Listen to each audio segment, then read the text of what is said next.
like Tobey Maguire has become like nerd culture's JFK Jr. We're all just sitting around staring at a computer. He's coming back! He's coming back! I swear it! Oh, if you don't mind, then I really don't care. There's a symbiote growing in my silly old hair. Oh yeah, look like Tobey Maguire. Only desire to keep my homies inspired. Friendly neighborhood who? Friendly neighborhood who? Yeah. Put some respect on Seabiscuit. Damn. Hey! Hello. Wow, everybody. Welcome to Tobey, the episode, finally, where we sit down and we talk about the reason we're all here. Spider-Man No Way Home. Finally released. Finally here. We're going to talk about it. Spoiler warning. There's literally not a single part of this plot we're not going to talk about. So if you haven't seen it, grow up and go see a movie. Absolutely. God damn it. First spoiler. I was right, bitches. Let's clap it up. Clap it up. Very good. Very good. Before we get into it, we'll get into that. We'll give you a chance to gloat. I'm here. My name's Jason Hillman. I'm here with my co-host, Reno Christoph. Say hey, Reno. Hey, what's up, man? my name is Reno Christoph, and I'm here to gloat. Here to gloat. I'm here. We have a special I'm guest. Here. Yeah, we're here with our special guest. DJ Megadon, local DJ in Milwaukee, frequent guest of Nun Pop, all around great dude. Say hey, man. What's up? Thank you. Yeah, man. Also a member of Mid Coast. Mid Coast. Hell yeah, definitely. Thank you so much. I'm so happy to be here right now. Like, yes. So happy to have you. This is the most. So before we get into, let's get into it.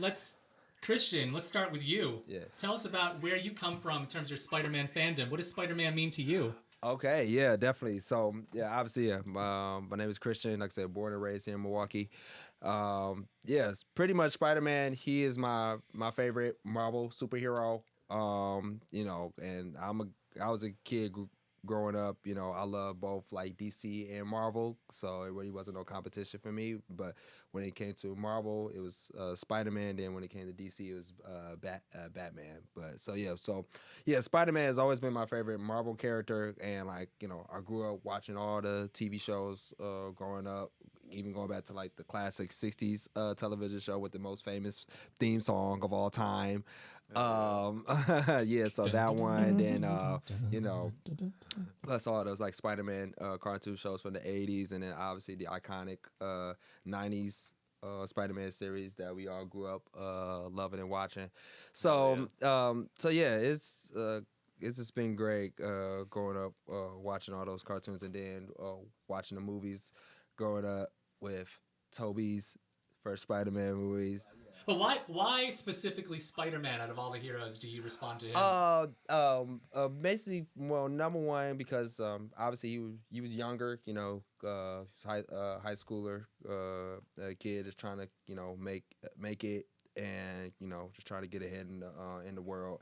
And also, it's like, I don't know, it was just a lot of, like, realism about him. Like, he's this awesome superhero with these awesome powers, but he's just still trying to figure it out and how to balance having a normal life while also saving people. And also like his costume was just cool, like blue and red, and also it's just like damn, like I don't know. It's so much I can hear. Yeah, it's so much I can say about Spider-Man. He's just super cool, and then like with Tom Holland as Spider-Man, like he's really great.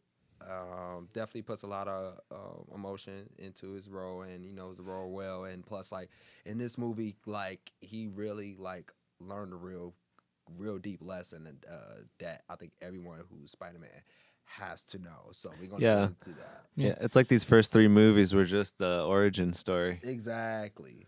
Yeah. So that's the thing is the reason this podcast exists. Let's catch the people up here. We had heard about this rumor that the new Spider-Man movie was going to have Tobey Maguire in it, was going to have Andrew Garfield in it, was going to have Kirsten Dunst in it, was going to have Emma Stone in it, was going to pull on it all the villains from all the things, Alfred Molina, Willem Dafoe.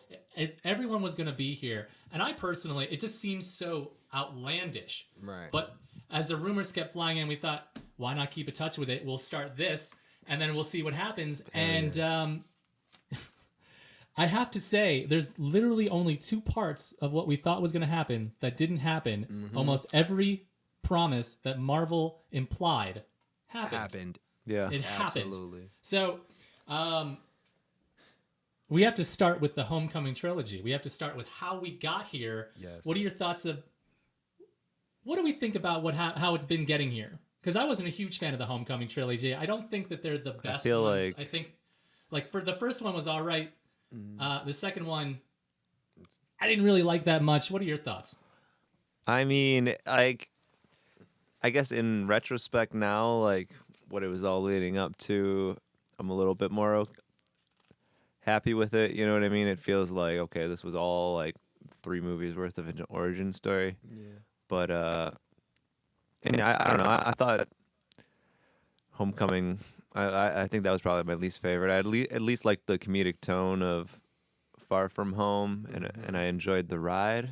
You know, and everything was so aesthetically cool, and Mysterio looked dope, and it was good. Yeah. Just the plot was a little silly. Yeah, that's the thing, is they made him seem so silly. Sorry, go ahead. Yeah, no, go ahead.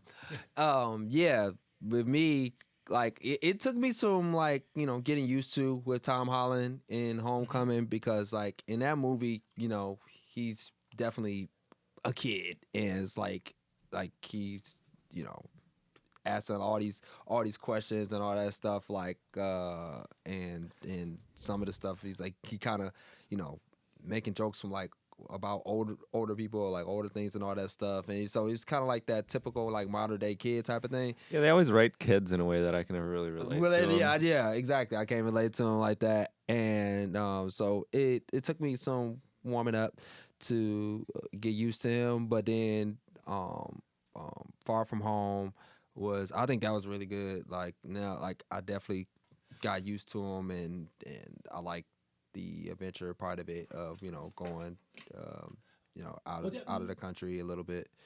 And Marvel. Oh, sorry. So I like that too, and then going into this one, like it just put it all together, and so yeah. So now I really do like Tom Holland a lot. So.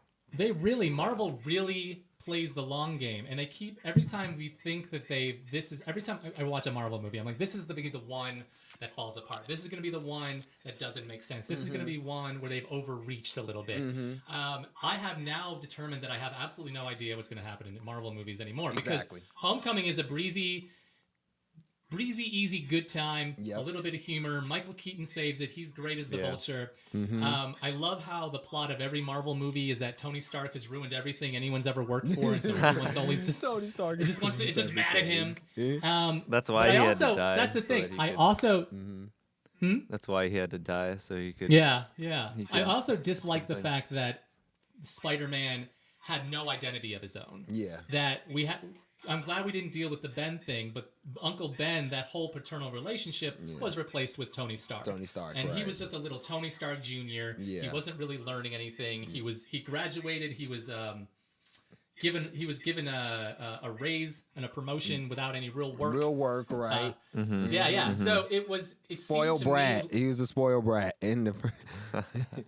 Yeah, he was a spoiled brat, which took away the charm of what being Spider-Man is about, which is what we saw in Spider-Man 1. And the Sam Raimi movies, never saw him get his powers. We never saw him get his powers. Bit by a fucking spider. Right. Where did this shit come from? Right.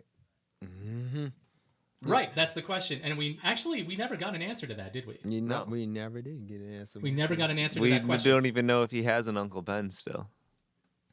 Right, no, because he has a Aunt May, which we're going to get into in a little bit too. He had an Aunt May, but the thing about the long game with Marvel that always gets me is, like, I hated Far From Home. I do not like Far From Home. I think that it makes the case that my problem with Tom Holland's portrayal of Spider-Man and the way that they write him is that within the Spider-Man universe, everyone makes bad decisions. Makes decisions they wouldn't make in Civil War, they wouldn't have made in Endgame, they wouldn't have made in any of the Iron Man movies. They are all designed like everyone makes bad decisions. And the decision, and this is the thing I harp on all the time, that thing in the middle where Peter gives Mysterio the glasses. But he's just a kid. He's just a kid. Yeah, he's just a kid, so he makes terrible decisions that put the entire world. Yeah, they really just like double drive that shit home time and time again.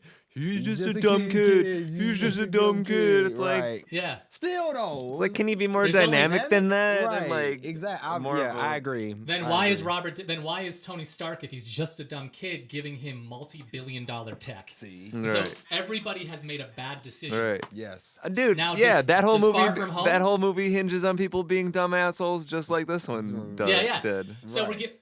except they've And and now we're here. We're getting into this movie because this movie has made all the dumb assholes legitimate. Exactly. So let's get into No Way Home, the movie that actually retroactively makes all those decisions make sense. Yep. Makes all of his childish actions make sense, and it's the one that actually legitimizes his time as Spider-Man. And how do they do that? By making us remember all the times of all the Spider-Men we liked before. Right. yeah. So I mean, it let's really talk just about it. leaves you waiting for the next one. Next You know what I one mean? for Because it's real. like, will he really be able to raise the bar on his own? Right. That'll really be the moment where it's like, all right, well, here's your actual shot to do the thing now that you've had your origin upcoming officially, even though you kind of already did. But Yeah, now finally he's Spider-Man after 6 years and 3 movies. Yeah. Finally he's Spider-Man. Exactly. So what God, is that's the hard. plot of this thing? Let's go over the Yeah, plot let's of go this over it. thing. Yeah. In Homecoming, he had to fight the Vulture, and he started realizing that there are consequences for his actions. In Yep. Far From Home, he didn't want to do it anymore. He had kind of an existential crisis. He didn't want the responsibility anymore. He gave it all to Tony Mysterio. Stark was a dumb asshole, gave him the glasses. Then he was a dumb Yeah. asshole and gave Mysterio. Right. Yeah. And Mysterio set him up, made it look like Peter Parker killed him, Right. and then J. Jonah Jameson reveals his identity at the end. Oh my God. That's exactly where we start this one. He is on the run. Everyone knows he's Peter Parker. Yep. So he goes to Doctor Strange, Right. and then he asks him to make everyone forget that he's Peter Parker so all of his friends can stop, so his friends can get into MIT. Which I want to point out is if you got rejected from a bunch of, they don't imply that it's because he's Spider-Man. So if you got rejected from about 7 other colleges that you want to get into, Right. you're not going to get into MIT. Right. MIT is better than all of those colleges. It doesn't matter what they are. Exactly. If you didn't get into them, MIT doesn't want you. Exactly. Yeah. So Exactly. The premise is that they're all supposed to get into MIT, and they can't get into MIT because Peter Parker is Spider-Man, and that's association or something. So he goes to Doctor Strange after staring at a Halloween decoration Yep. and Right. asks him to erase everyone's memory, which is like asking, like the getting of the glasses thing is such a giant, impactful, irresponsible thing to do. Exactly. And the Grand Wizard Supreme, not that kind of, the Wizard Supreme, Sorcerer Supreme, is like, yep, sure, I'd love to do that. That sounds fun. Hey, Wong, I know that's a bad idea. Remember that time I made you forget about that party we had? I don't. Exactly. This is fun. What?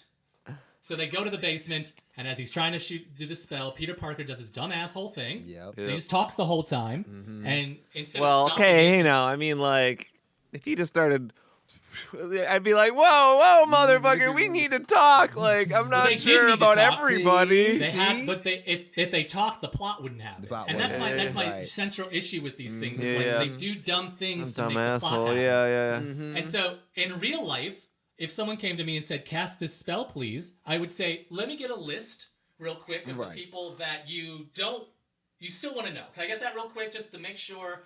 Okay, so these people you want to know, Right. and everyone else. Just you Right. sure? Right. Great. Let's go. Let's Yeah. go. Let's instead of doing that. But, okay, So- but there was also so he the does element that. of him saying, like, something's off and this shouldn't have been able to happen. He says that, like, about the villains appearing and shit. So it makes me wonder if, like, have you seen Loki Yeah. and, like, WandaVision? Well, yeah. So it happened. yeah. It seems like it Like, happens maybe to some of happen at the that exact same time. made shit more unstable. Right. It seems like it's all happening at the exact same time. Exactly. Yeah. But he still screwed up the spell, and it still And would he have was had still a consequences for hasty people. dumb asshole. Right, exactly. Yeah. See, that's the thing about Tom's Peter Parker. Like, yeah, like he makes a lot of impulsive decisions. I think he's very impulsive too. He doesn't. And Doctor Strange should know that and be Yeah, the fucking yeah, adult I- and I- the wizard. Exactly. When That's what I'm saying. when I was 18, I was a dumb asshole. Right. I- I know. when- Yeah. and when all of us were that. He makes When the I comment, asked "Oh, I wizards forget to you're do so things- young, Peter. 'cause yeah. we saved that."